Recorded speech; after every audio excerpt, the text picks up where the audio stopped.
Namun karena api lotus hijau yang belum dinetralkan, tiba-tiba dia terjatuh dan meledak sehingga membakar tubuhnya dan hutan di sekitarnya.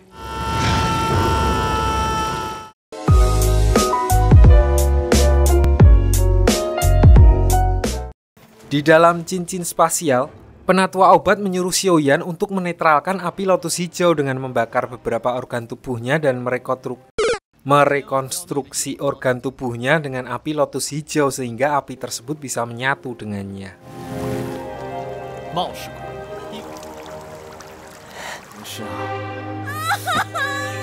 Singkat cerita, Xiaoyan kembali dan menemui Ketua Nalan untuk menyembuhkan penyakitnya dengan memakai topeng. Di sini Ketua Nalan tidak mengetahui bahwa yang dibalik topeng itu adalah Xiaoyan. Hal itu membuat Ketua Nalan bertanya-tanya dan khawatir jika yang menyembuhkannya adalah seseorang dari Istana Jiwa. Hal ini menegaskan jika Ketua Nalan memang angkuh dan sangat saklek, ngeyel, tapi bodoh, tapi ngeyel. Namun sama seperti Xiaoyan, dia adalah orang yang terdepan dalam memerangi Istana Jiwa. Lalu tidak berselang lama setelah Xiaoyan mengobati Ketua Nalan, di luar dugaan, Teng San menemui Xiaoyan lagi dan memberitahu bahwa racun yang ada di tubuh Ketua Nalan kambuh dan malahan semakin parah. Hal itu disebabkan oleh makanan dan obat-obatan yang telah disabotase oleh ketiga putranya agar Ketua Nalan cepat mampus dan bisa segera digantikan oleh anak-anaknya. Di lain sisi, Ketua Nalan yang terbaring lemah di tempat tidurnya curhat dan berdiskusi dengan Yaran. Dia mengatakan bahwa dia sudah capek dan akan memberikan posisi Ketua Nalan kepada Yaran. Dia juga menjelaskan bahwa jika yang menjadi Ketua Nalan nantinya adalah ayah atau kedua pamannya dirasa tidak cocok, karena ayah Yaran memiliki watak yang lemah dan kedua pamannya seperti menyembunyikan niat buruk. Jadi mau tidak mau Yaran yang harus menjadi Ketua Klan Nalan selanjutnya. Namun di sisi lain, kedua paman Yaran yang juga sangat berambisi untuk merebut posisi Ketua Nalan, mereka protes karena menganggap kalau mereka juga telah banyak berkorban untuk klan.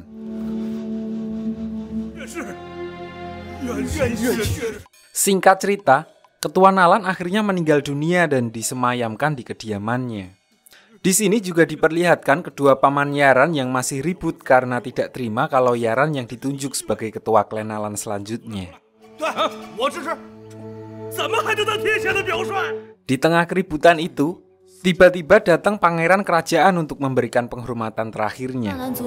Lalu karena di sini dia menyadari kedua paman Yaran berusaha menghasut orang-orang untuk menolak Yaran sebagai pemimpin mereka, maka muncullah ide dari pangeran. Dia berpura-pura mengarang dan membacakan titah dari keluarganya yang intinya dia dan keluarganya mendukung penuh Yaran untuk menjadi penerus kakeknya. Dengan itu, maka tidak ada lagi yang berani melawan keputusannya. Beberapa hari setelah pemakaman tersebut, akhirnya lomba rutin setahun sekali yang diadakan setiap 30 Februari dimulai. Tahun ini mereka berlomba untuk mencari alkimia terbaik dari seluruh penjuru negeri. Di antaranya yang menjadi juri di sini adalah Guru Besar Fama, ini seperti Menteri Pendidikan di kerajaan, lalu Raja Obat Guhe, Teng San, dan Han Feng dari Jianan.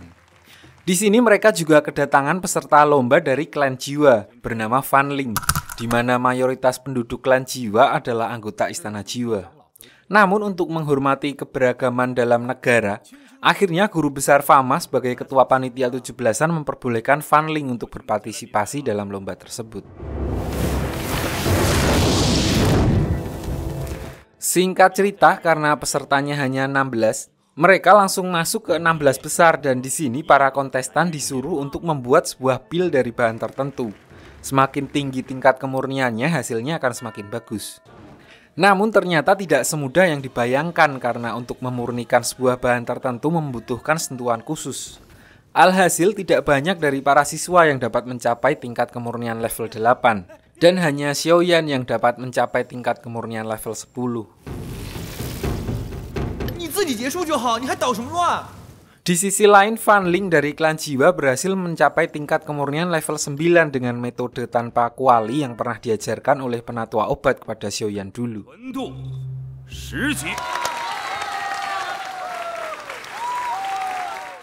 Malamnya setelah perlombaan selesai, karena merasa terancam dengan kemampuan Fan Ling dan pertandingan selanjutnya mereka diwajibkan untuk membawa kuali sendiri-sendiri, Xiaoyan menemui penatua obat dan berniat untuk meminjam kuali miliknya karena jurus api milik Xiaoyan terlalu kuat jika menggunakan kuali biasa. Namun dia hanya mendapatkan kuali flash 5.000-an milik penatua obat. Paginya sebelum perlombaan dimulai, semua juri mengecek kuali yang dibawa oleh masing-masing peserta. Di sini perhatian guru besar Fama terfokus pada kuali flash 5.000-an milik Xiaoyan. Ternyata kuali flash 5.000-an itu adalah kuali legendaris yang berumur lebih dari 1.000 tahun. Di ronde ini mereka disuruh untuk memurnikan sebuah bahan ajaib yang sangat langka bernama kayu spiritual besi hitam. Kayu tapi sangat keras seperti besi, tapi malah seperti arang. Ya, kira-kira begitulah. Tak membuang waktu, Fan Ling langsung membakar bahan obat menggunakan tangannya, yang diikuti oleh Xiaoyan dan para peserta lain. Di sini, karena bahan yang digunakan sangat keras, bahkan banyak di antara para peserta yang tidak mampu menyelesaikan perlombaan tersebut. Namun Fan Ling terlihat dapat melakukannya dengan lancar tanpa menggunakan kuali. Lalu Xiaoyan yang melihat kemampuan Fan Ling, dengan semangat dia menggunakan api ungu hewan buasnya dan tiba-tiba hal itu menjadi tanda tanya besar bagi semua orang, di mana konon bahkan kuali tersebut yang dapat menahan intisari api naga hancur hanya dengan api ungu hewan buas. Namun bukan anak muda namanya kalau langsung menyerah. Xiaoyan dengan percaya diri meminta kembali kayu spiritual besi hitam dan langsung membakar dengan menggabungkan dua intisari api sekaligus. Tentu saja hal itu membuat semua juri kagum dengan kemampuan dan tekadnya yang dianggap tidak akan bisa berhasil karena jam pasir sudah hampir habis. Tanpa putus asa, Xiaoyan dengan cepat bisa menyelesaikan obatnya dan akhirnya dari sebuah bahan yang sangat keras yang bahkan kebanyakan murid-murid unggulan tidak mempunyai qi yang cukup untuk memurnikannya, Xiaoyan dengan dua intisari api dalam tubuhnya dapat memurnikan bahan tersebut dengan waktu yang tersisa. Setelah pertandingan, Xiaoyan menemui penatua obat untuk meminta maaf karena telah meledakkan kualinya. Namun penatua obat yang mengetahui bahwa sebelumnya Han Feng telah mensabotase kuali tersebut dengan menggunakan kekuatannya, dan hal itu tidak diketahui oleh Xiaoyan. Penatua obat juga sudah mengamati Fan Ling di mana dia adalah salah satu murid elit klan jiwa yang ternyata teknik alkimia yang dimilikinya biasa aja. Dia cuma lebih kuat karena sudah melatih ilmunya lebih lama daripada Xiaoyan. Di tengah meditasinya, tiba-tiba di asrama terjadi keributan di mana tentara kerajaan mencari-cari Teng San. Dia dituduh sebagai buronan karena telah mencoba membunuh sang raja. Di sisi lain ternyata Teng San sedang bersama guru besar Fama di ruangannya. Jadi gini yang terjadi sebenarnya. Di sini Teng San telah mengetahui bahwa guru besar Fama telah berkhianat dan bekerja sama dengan Istana Jiwa. Takut rencana busuknya diketahui oleh penduduk, akhirnya guru besar Fama menyembunyikan Teng San di ruangan rahasia dan anjingnya lagi, guru besar Fama menyebarkan berita hoax ke seluruh penduduk kota dengan dalih Teng San melakukan percobaan pembunuhan terhadap sang raja. Paginya, di pertandingan partai final, Teng San dan guru besar Fama tidak ikut untuk menjadi juri dengan alasan sedang masuk angin dan nyeri punggung. So hanya tinggal Han Feng dan Raja Obat Guhe yang menjadi juri. Peserta partai final kali ini hanya Xiaoyan dan Fan Ling di mana sejak awal pertandingan, dua peserta inilah yang paling mendominasi. Kali ini kedua peserta tidak lagi membuat obat. Han Feng dan Guhe menyuruh mereka membuat racun yang akan diminum oleh masing-masing rival. Lalu bermodalkan wawasan mereka diminta untuk merasakan sendiri gejala-gejala dari racun tersebut dan membuat obat berdasarkan apa yang mereka rasakan.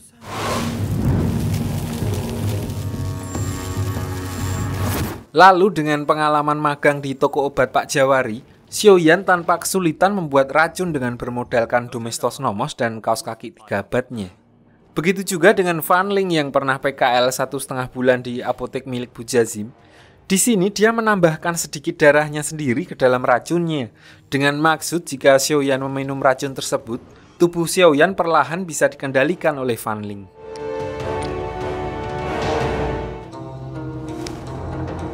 Sesaat setelah Xiaoyan memakan obat buatan Fan Ling, tidak berselang lama tangannya langsung membeku yang menandakan obatnya langsung bekerja.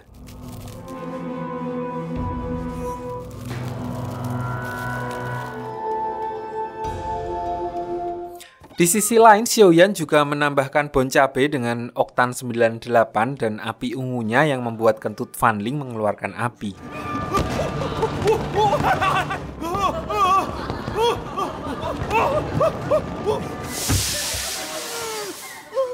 Di sini keduanya masih mencoba melawan rasa sakit dari racun tersebut.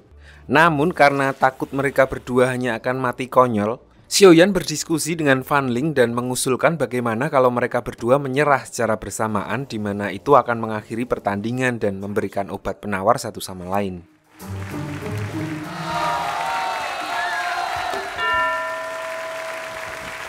Namun karena racun cap 3 roda yang dibuat Fan Ling tidak bisa dinetralisir dengan sempurna, Xiaoyan harus meminum darah Fan Ling untuk menetralkannya. Jadi racun ketemu racun netral. Mengetahui hal itu, Yi Xian langsung memberi darahnya sendiri sebagai penawarnya. Hal itu dikarenakan Xiaoyan bisa menjadi budak istana jiwa jika meminum darah Fan Ling. Singkat cerita, setelah perlombaan selesai, Yaran menemui Xiaoyan dan dia berkata kalau pangeran ingin menemuinya di suatu tempat. Sesampainya di sana, pangeran kerajaan berkata kepada Xiaoyan yang intinya bahwa sang kaisar dan sebagian besar menteri-menteri kerajaan sudah dijadikan budak oleh istana jiwa.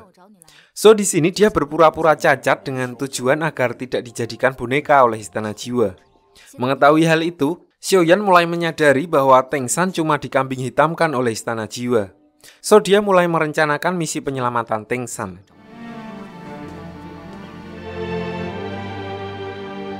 Sementara itu diperlihatkan guru besar Fama sedang ngobrol dengan Master Teng San.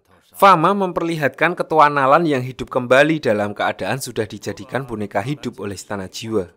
So di sini guru besar Fama menawarkan Teng San untuk menjadi bonekanya dengan dua pilihan, dalam keadaan hidup atau mati. Balik ke Xiaoyan, malamnya selepas ba'da maghrib, dengan berbekal sebuah peta rahasia Dora, Xiaoyan dan teman-temannya masuk ke istana kerajaan lewat jalur belakang. Di tengah jalan, mereka menemukan kaisar yang tiba-tiba terbangun dan langsung menyerang mereka. Ternyata kaisar kerajaan telah dirasuki oleh Fan Lao yang mengendalikan jiwanya. Di sini sempat terjadi geger geden. Namun karena Fan Lao hanya merasuki tubuh kaisar di mana dia tidak bisa mengeluarkan seluruh kemampuannya, Xiaoyan dapat mengeluarkan Fan Lao dari tubuh kaisar dengan pedang mistis beratnya.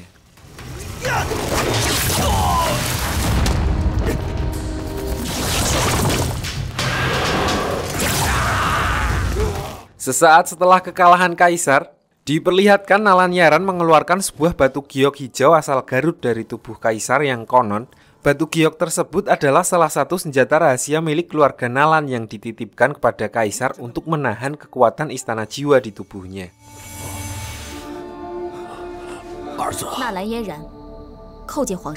Setelah siuman, kaisar menyadari saat ini dia telah terkena genjutsu dari istana jiwa.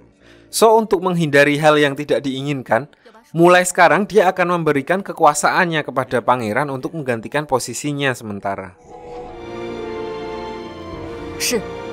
Singkat cerita, setelah pertempurannya dengan Fan Lao yang merasuki kaisar, pedang mistis berat milik Xiaoyan terkena darah Fan Lao yang membuat segel penatua obat di dalam pedang tersebut rusak.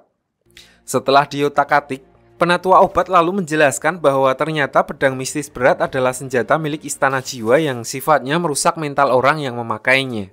Jadi bawaannya terpuruk terus, deposit terus, nggak menang-menang.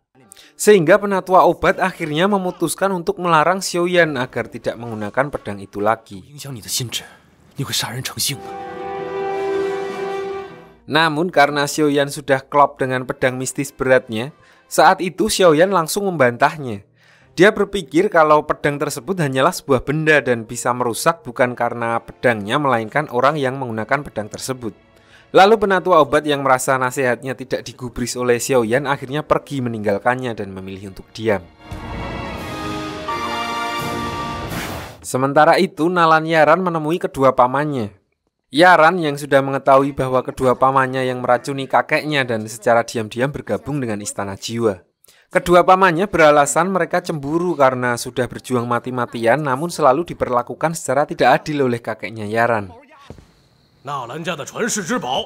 Namun nasi sudah menjadi bubur, Yaran dengan terpaksa mengerahkan prajuritnya untuk menghilangkan kekuatan mereka dan mengusir mereka dari klan Nalan.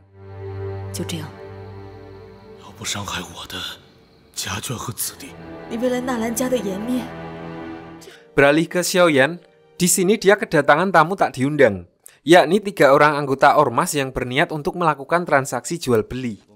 Namun bukan kalender atau permen tolak angin, Xiaoyan belum sadar bahwa 3 orang ini adalah anak buah Ratu Ular yang tujuan sebenarnya hanya untuk membawakan makanan untuk sang ratu. Hal itu diketahui saat sang ratu menyerap saripati salah satu benda langka yang dibawakan oleh anggota ormas tersebut.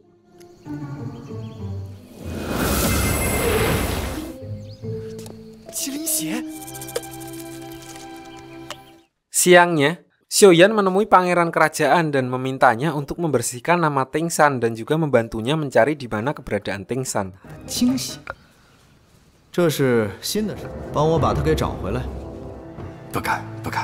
Singkat cerita, beberapa hari kemudian bertempat di aula istana, pangeran ingin memberikan penghargaan kepada semua murid yang berpartisipasi atas kerja kerasnya dalam belajar dengan masuk ke gunung mistis untuk bertamasya dan mengumpulkan tanaman obat langka dengan bebas. Konon, gunung mistis ini dibuat oleh para petarung leluhur di kerajaan. Para leluhur menyegel tempat tersebut untuk dibudidayakan dan hanya terbuka segelnya setiap 60 tahun sekali dan selama 2 jam saja. Jadi setiap orang yang masuk melebihi 2 jam akan terkurung di sana selama 60 tahun berikutnya. Pangeran juga menjelaskan pantangan ketika masuk ke gunung mistis. Mereka tidak diperbolehkan masuk ke lembah belakang gunung untuk alasan yang bahkan dia juga nggak tahu. Pokoknya nggak boleh aja. Nggak lama satu persatu murid mulai masuk ke gunung mistis tersebut yang terlihat masih asri, nggak pakai welas. Banyak sekali tanaman obat-obatan seperti ginseng, jahe, pil bersalin, selapan, ekspor quality. Sesampainya di sana, Hao Tian tertarik dengan sebuah tanaman ketela yang diperkirakan berumur lebih dari 500 tahun. Namun untuk mendapatkan tanaman itu memang susah karena ketika mau ditangkap Endo bisa menggelinding cepat. Mereka mengejar tanaman tersebut sampai tidak sadar masuk ke gua terlarang. Perlu diketahui, gua ini berbentuk seperti labirin, bulat, yang dimana sekali masuk akan sulit sekali untuk keluar karena hanya ada satu jalan untuk keluar masuk. Di dalam gua terdapat berbagai macam bahan obat dan kristal ajaib yang sangat bernilai. Hal itu pun langsung dimanfaatkan oleh mereka untuk mengambil material sebanyak-banyaknya.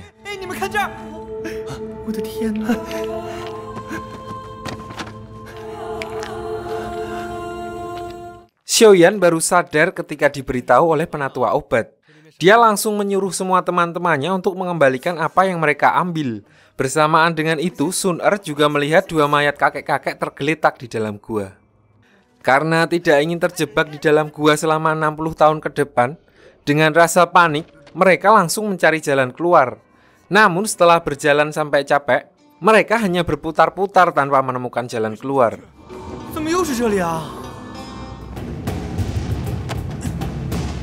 Di sini Xiaoyan menyadari sesuatu di mana mayat kakek-kakek yang awalnya 2 sekarang tinggal 1.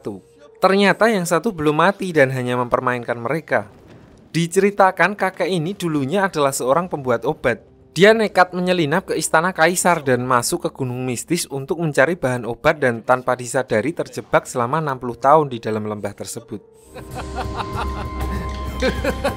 Tak membuang waktu, Xiaoyan menanyakan kepada kakek tersebut tentang jalan keluar dari dalam gua. Namun karena berbelit dan tidak kunjung mendapat jawaban dari si kakek, Xiaoyan mengancam akan membakar seluruh lembah dengan api hewan buasnya, di mana hal itu membuat kakek itu akhirnya memberitahu jalan keluar. Setelah Xiaoyan dan teman-temannya berhasil keluar dari lembah dan merasa waktu mereka sudah hampir habis, dia dikejutkan di mana Fan Ling menunggu mereka sambil membakar pintu keluar.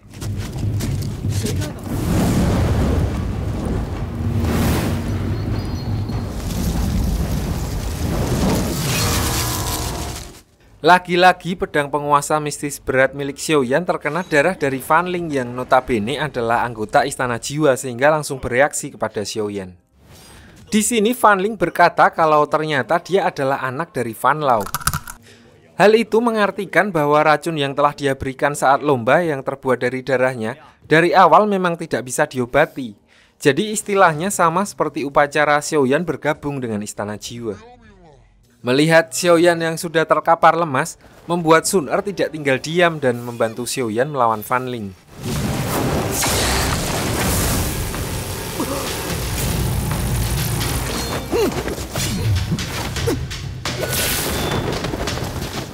Sementara itu di luar, pangeran kerajaan terlihat cemas karena lembah tersebut mulai terbakar dan gerombolan Xiaoyan yang tidak kunjung keluar.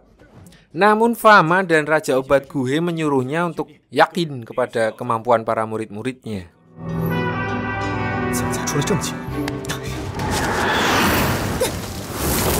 Balik ke Xiaoyan, di sini dia teringat tentang barang langka pemberian ormas tidak dikenal tempo hari di mana salah satu material tersebut dapat menetralkan segala jenis racun.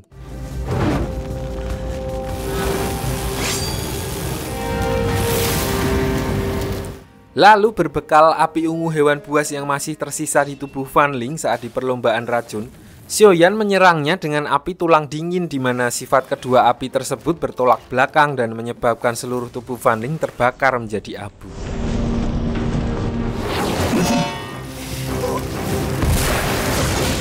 Sementara jam pasir terus berjalan dan pintu keluar yang dibakar Fan Ling ternyata tinggal separuh dan hampir tertutup. Tak mau terjebak di sana, Xiaoyan berusaha untuk melindungi pintu keluar agar tidak terbakar dan tertutup seutuhnya.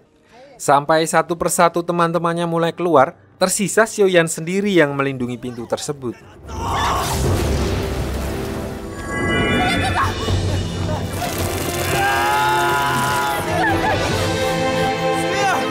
Dari luar mereka melihat lukisan secara perlahan terbakar yang menandakan bahwa Xiaoyan akan terjebak di dalam.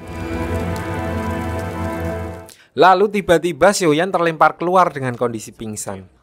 Namun ternyata bukan benar-benar usahanya sendiri. Di tengah Xiaoyan pingsan, dia bertemu dengan penatua obat dan penatua obat memberitahu jika bukan karena bantuannya Xiaoyan sudah mati berkali-kali. Jadi selama ini walaupun dia marah dengan Xiaoyan tapi tetap melindungi dengan kekuatan Qi-nya dari dalam.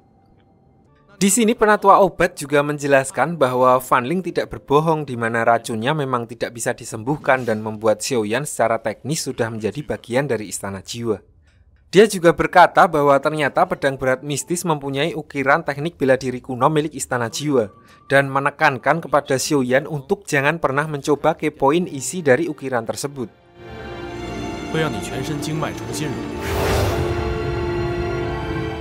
Pangeran mendapati kaisar telah meninggal tak berselang lama setelah sebelumnya sekarat. Di tengah suasana duka pangeran dan semua prajuritnya, dia dikejutkan kaisar yang sudah mati tiba-tiba bangun karena dirasuki oleh Fan Lao. Di sini Fan Lao mengajak pangeran untuk bergabung dan bekerja sama dengan Istana Jiwa. Dia akan diberi kekuatan yang sangat besar untuk menguasai seluruh negeri jika bersedia bergabung dengannya. Fan Lao juga memberitahu jika klan-klan besar seperti perguruan bintang jatuh dan perguruan awan berkabut sudah bergabung dengan Istana Jiwa. Namun karena pangeran masih memegang teguh visi misi Sunda Empire, pangeran langsung menolaknya mentah-mentah. Hal itu membuat Fan Lao marah dan mengancam akan menghancurkan kerajaannya. Beralih ke Xiaoyan, di sini tanpa mengindahkan perkataan penatua obat sebelumnya, dia mencoba untuk mempelajari dan membaca tulisan yang ada di pedang mistis berat. Bersamaan dengan itu, penatua obat juga merasakan hal tersebut dan membuat penatua obat geram. Ini adalah pertama kalinya dia sangat kecewa dengan Xiaoyan, yang mana itu adalah satu-satunya pantangan yang dia berikan.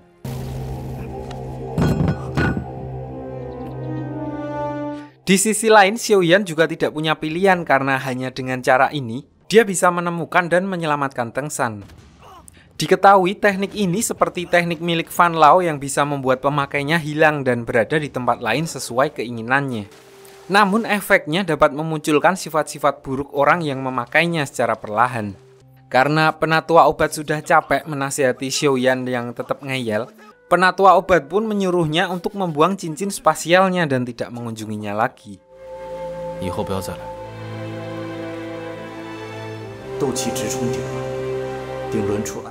Singkat cerita, Xiaoyan yang sudah yakin dengan pendiriannya dan tanpa memikirkan perkataan penatua obat, dia menggunakan teknik dari Istana Jiwa untuk mencari keberadaan Teng San.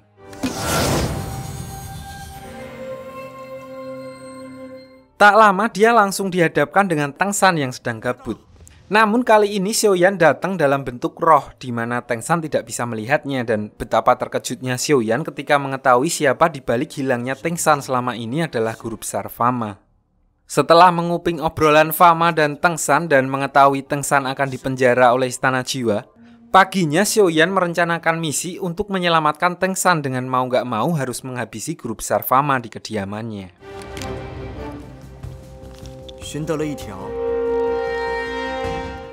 Namun sesaat sebelum eksekusi, tiba-tiba Fama mengumumkan bahwa Teng San sudah ditemukan dalam kondisi tidak sadar di sebuah gua. Tak mau sifat licik Fama tersebar luas oleh Teng San, sebelumnya Fama telah menghilangkan ingatan Teng San terlebih dahulu.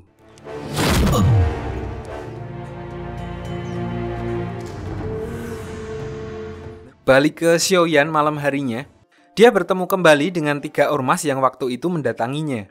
Di sini mereka menjelaskan bahwa mereka adalah anak buah dari Ratu Ular yang diam-diam mengikuti Xiaoyan untuk melindungi ratu yang disimpan di dalam sepatunya. Sang jenderal kerajaan ular yang bernama Mobasi meminta pertolongan kepada Xiaoyan untuk sementara melindungi dan menyembunyikan ratu karena ratu belum pulih dan saat ini Ratu Ular sedang menjadi buron oleh keluargamu.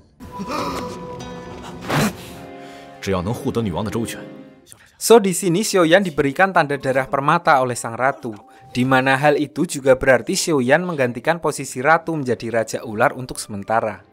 Dan selama Xiaoyan merawat Ratu Medusa, kerajaan ular akan sepenuhnya membantu Xiaoyan dalam keadaan apapun.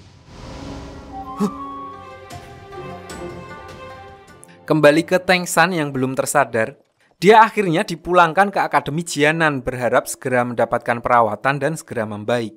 Di sini Xiaoyan kembali menggunakan teknik bela diri dari Istana Jiwa untuk menyelidiki lebih lanjut rencana yang dilakukan oleh Fama. Dan ternyata Fama ingin menggunakan Teng San sebagai pion untuk mengetahui siapa saja yang membantunya. Namun hal itu memang tidak mudah karena banyak murid-murid yang masih menyelidiki tentang kasus hilangnya Teng San, dan salah satunya Xiaoyan. Sebenarnya mereka ingin menghabisi Xiaoyan saat itu juga. Namun Fan Lao mencegahnya karena Xiaoyan mempunyai potensi dan sudah menyadari kalau terdapat darah Istana Jiwa di dalam tubuh Xiaoyan. Dan sebentar lagi Xiaoyan akan menjadi bagian dari Istana Jiwa. Lalu keesokan paginya para tetua Akademi Jianan berkumpul. Di sini Han Feng menuduh Teng San bahwa Teng San sudah bergabung dengan Istana Jiwa. Hal itu langsung dibantah oleh Bu Guru Rolin karena tidak adanya bukti yang valid. Namun Han Feng yang memang orangnya licik, langsung membeberkan sebuah bukti di mana Teng San membiarkan murid Istana Jiwa mengikuti kompetisi dan percobaan pembunuhan kaisar. Di tengah obrolan, diperlihatkan Teng San yang sudah sadar, namun dengan kondisi lupa ingatan. Hal itu langsung dimanfaatkan oleh guru besar Fama untuk memaksa Teng San mengakui bahwa dia adalah anggota Istana Jiwa. Karena pengaruh obat halu yang diberi oleh Fama, secara terang-terangan Teng San mengaku bahwa dia adalah anggota Istana Jiwa. Bersamaan dengan itu, Bobo Ho langsung mengumumkan ke seluruh siswa bahwa Teng San adalah pengkhianat dan sudah bergabung dengan Istana Jiwa.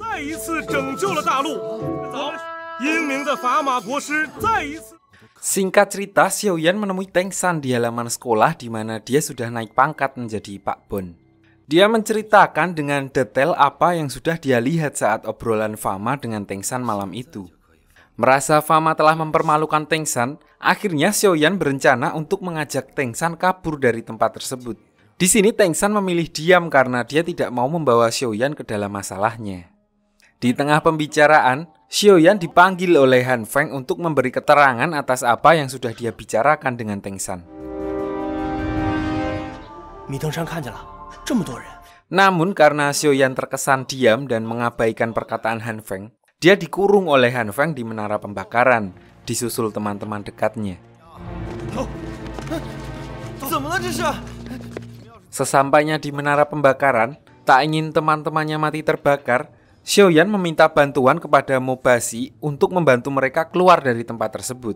Namun Mobashi tidak bisa membantu karena penjagaan di Akademi Jianan yang terlalu kuat.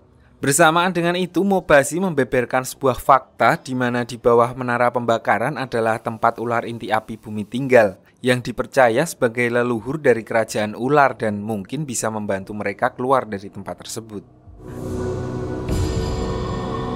Mengingat menara pembakaran yang sangat panas, satu persatu teman-temannya mulai tidak tahan dan Xiaoyan berbekal seruling pemberian Roma Irama mencoba memanggil ular api inti bumi untuk meminta pertolongan.